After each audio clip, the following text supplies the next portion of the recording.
Hello everyone, welcome to another beautiful day in Portland, Oregon. Today we're going to be designing and installing an overhead cabinet in Vanilla. This one's going to be the largest one. It's about 4 feet wide, 12 inches deep, and 10 inches tall.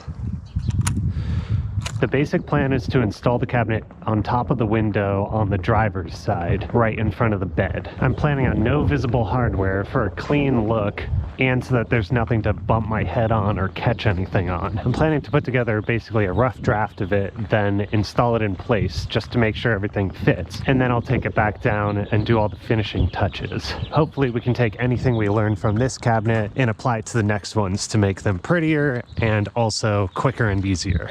Cabinets have a famously low tolerance for error, and the build area is basically 100% comprised of non-right angles and curves. So I predict a fair amount of confusion and frustration. Alrighty, so let's get into it. Oh no, that little swing was the last straw. Poor Jean-Claude also got closed in a door, and it was fortunately non-fatal, but I think we're coming to a breaking point. Ugh. Anyway, let's get into it. Alrighty, everyone, it's time for the fucking miserable part. I want to have the cabinet come out here parallel to the roof of the van. So normal to gravity if the van was level. So the only way that I can figure out how to measure that is to jam something straight into two places that I am pretty sure are at the same height. It's close enough, I think. So we're gonna measure the angle here between this wall and the bottom of this in order to figure out what the back of our cabinet should be. I go down a whole rabbit hole measuring this angle, and then in the end I just end up using shims and making the back of the cabinet 90 degrees anyway. So we can skip the rest of this. Next we're just going to be bringing all the measurements into CAD. Alrighty, and that's what the profile looks like in CAD. So just gotta turn that into a whole cabinet. Okay, so that's what it looks like. And you might be saying, Natalie, that doesn't look like a cabinet. It's got no back. It's got no top. And that's because there's gonna be ceiling here, and there's gonna be the back wall here. So we're just gonna screw that to the ceiling, and then we're just going to screw this. So now it's time to head over and actually make the cabinet. Well, what have we here? Hello. Oh my god, you're so precious. Okay, we've got the nice place to drop you off. You want some more peanut butter before you leave? You're so curious. Oh my god, you're so cute. You don't even seem that scared. God, if I were you, I'd be paralyzed in the corner. Okay, we're gonna get you out of there. Well, we gotta get you a little bit away from the house. Bounce, bounce, bounce, bounce. Bounce, bounce, bounce, bounce, bounce. I've never used one of these live traps before. This is so nice. We just get to relocate little tiny mouse friend. All right, I feel like this place has a lot of good potential for a mouse, but be careful because I've seen crows in here. Okay. Okay. Alrighty. Okay, now don't jump out on my hand. To open, press bottom, inward, and pull up. Okay. Oh my god. Okay. What do you think? Now you're too scared to move. What about now? What do you think? Maybe like go like this? Oh my god. See, this is how I expected the mousey to be. Just paralyzed in terror.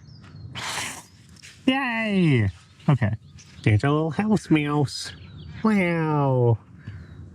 Look how cute you are among the flowers. Okay.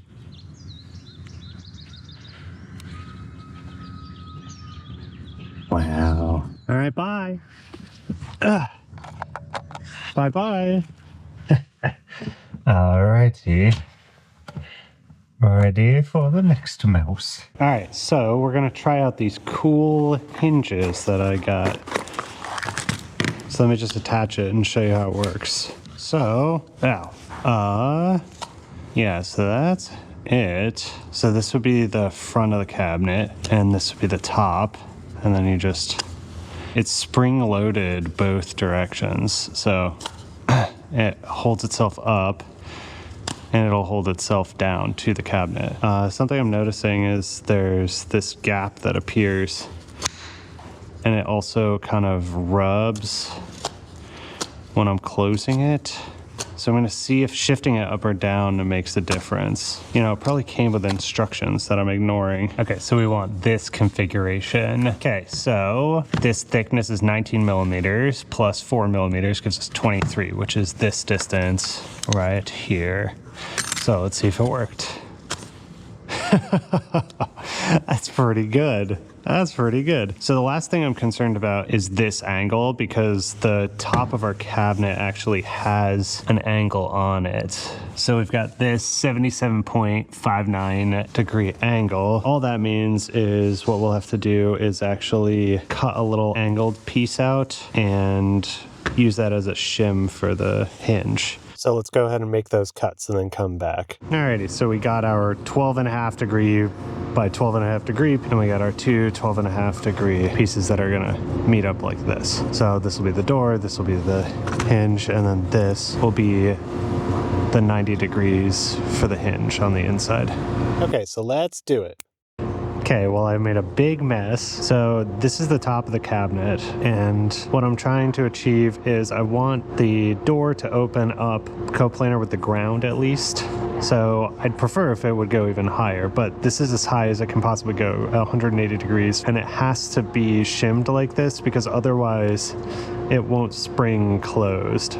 So let's get out there. Okay, so here we are on the van. This is what it'll look like on the wall, and then there's it open. So I think that's quite attractive. So that's all the unknowns solved. So now I can go make all the cuts and just put the cabinet together. Warning, it's gonna be kinda quick. All right.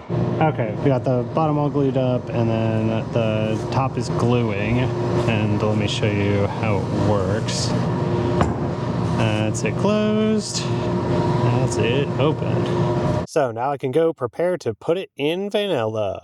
Alrighty, so this is where it's gonna go. And so I've got these two shims to match this offset and the slight angle of this. And then we've got a riv nut here and here. So the last thing we gotta do is place the actual cabinet and mark where these holes are. And so I've gotta actually make a little tool for that. So what I like to do is take a 1/4-20 nut, or 1/4-20 bolt, pop off the head, and then pop it in the lathe at home, which consists of the drill press and an angle grinder.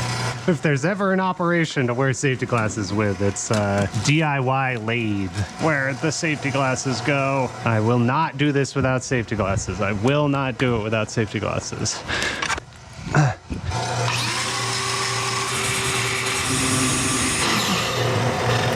Well, well, well, you know what they say. It ain't stupid if it works.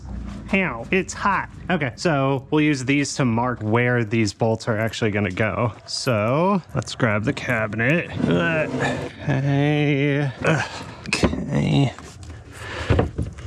Okay, and then we'll put our center pin markers in. And then jam this in place. And then push it up into the ceiling. Push it up. Here and here. Okay, and then theoretically, there will be marks on the top. And those theoretical marks are here and here. All right, so let's get our 1/4 inch. Let's go a little bigger. This drill bit is not sharp. Holy cow. Okay. Okay. Okay, and let's get the deburring bit on. Okay, so I think we can just go like this. Oh, see, you gotta get these out. Okay. Okay, I think this will help. Oh God. Okay, so this is how it is for now. And that's pretty nice. And that's that, so very nice. Hey John, you wanna see the thingy? At least not right now. And then it holds itself up, and it holds itself open and shut, which I really like. All right, so the cabinet works. It doesn't squeak when we're driving, it doesn't rattle, and it doesn't like try to open. It stays open when it's up, and I think it's, you know, pretty easy to open and shut. So now I want to address a couple of issues that I have with it. I'm going to be putting edge banding on these edges, so let me show you how that works. So this is edge banding. It's basically wood with glue on the back. It comes in this 7/8 inch wide tape, and you cut it, and then you put it in place. You set your iron to the cotton setting, and then you protect the piece with a cloth, and then you just iron over it for like 10 or 20 seconds. And that basically hot glues the wood to the surface. And then you just cut off the edges. Here I do it with a razor blade, later I do it with the router. And then you sand them, and it looks pretty good.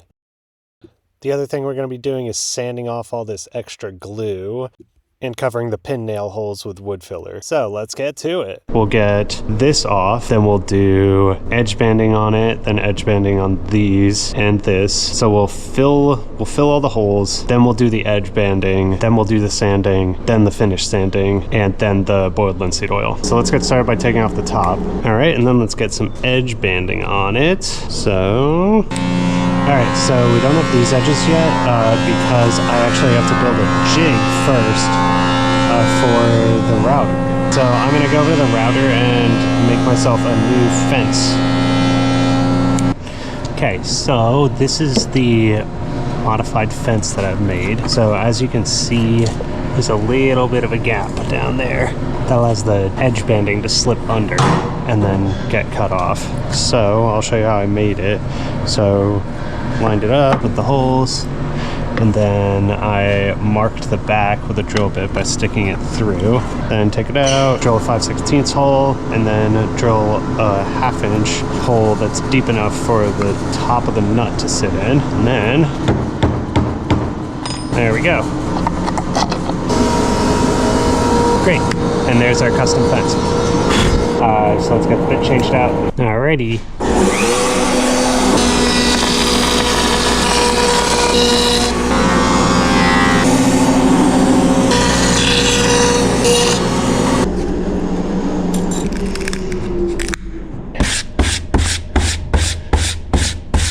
Okay, let's call that good enough. And then let's get the corners.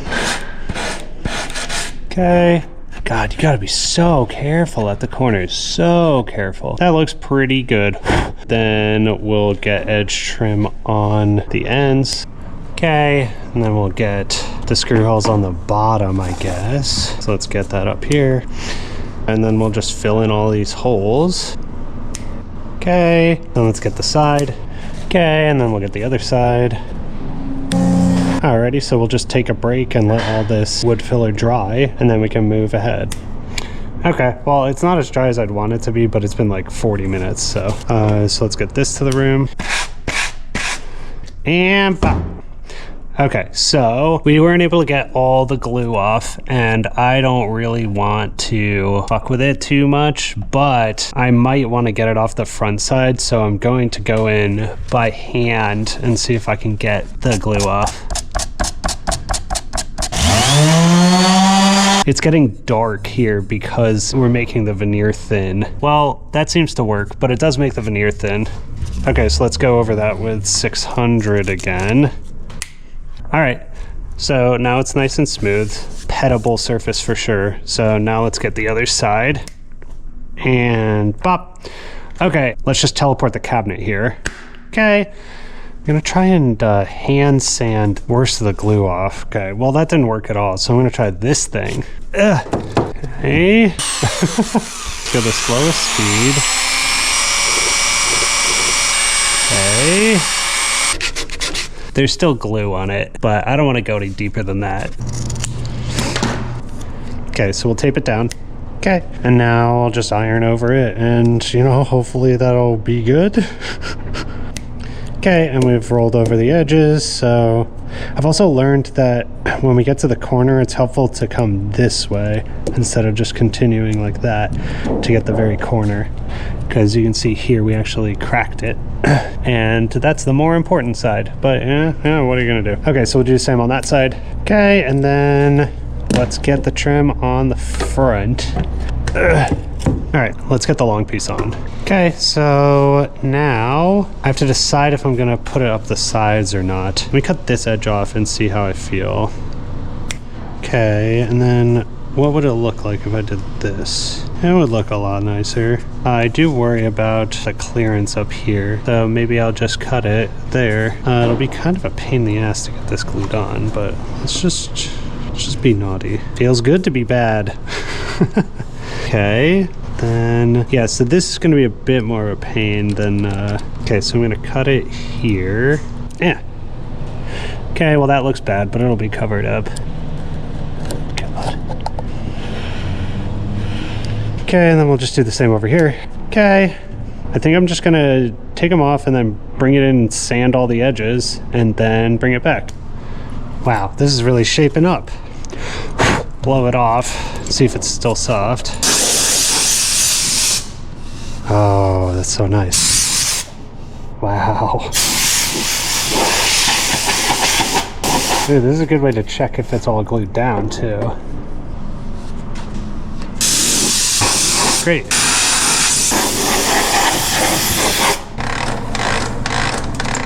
I guess it's time to coat it in boiled linseed oil. Oh my gosh, it's so nice. It needs some kind of coating, I think. So yeah, let's just coat it. Alrighty, so that's that, and I think I'm just gonna let it dry for 30 minutes while I clean up, and then got the doors well, finished sanding those little spots. You know, this is pretty upsetting to me, but what you gonna do? So let's just get everything cleaned up. All right, time to go back to the vehicle. All right, so in the van, I think it would go about there. Okay, well, it looks okay in my opinion. I am not super happy with the yellow color, and I'm very not happy with that, but the sides look a lot better, the edges look a lot better. You know, it's not perfect, but it gives us easy room to improve next time. So yeah, I mean, we'll just see how I like it, and then yeah, go from there. But yeah, I think that's gonna do it. Oh, also, I've been driving around and you know, it hasn't been squeaking or anything. Oh, you know, this does actually look kind of nice. Okay, well, it could use a little more linseed oil there. Anyway, that's gonna be all for right now. Anyway, bye. And that is that. I'm happy to report that it's been a few days and there have been no issues with the cabinet. The only thing I'll do differently next time is let the boiled linseed oil dry for about 24 hours before putting it in the vehicle. It's a nice smell, but it definitely gets overpowering in a small space. And before we wrap up, I want to let y'all know that I'll be taking one of the next weeks off. Might not be next week, and there might be a travel vlog, but there might also just be no video. So be prepared for that. I hope you've enjoyed, and I hope I will see you next time. Bye.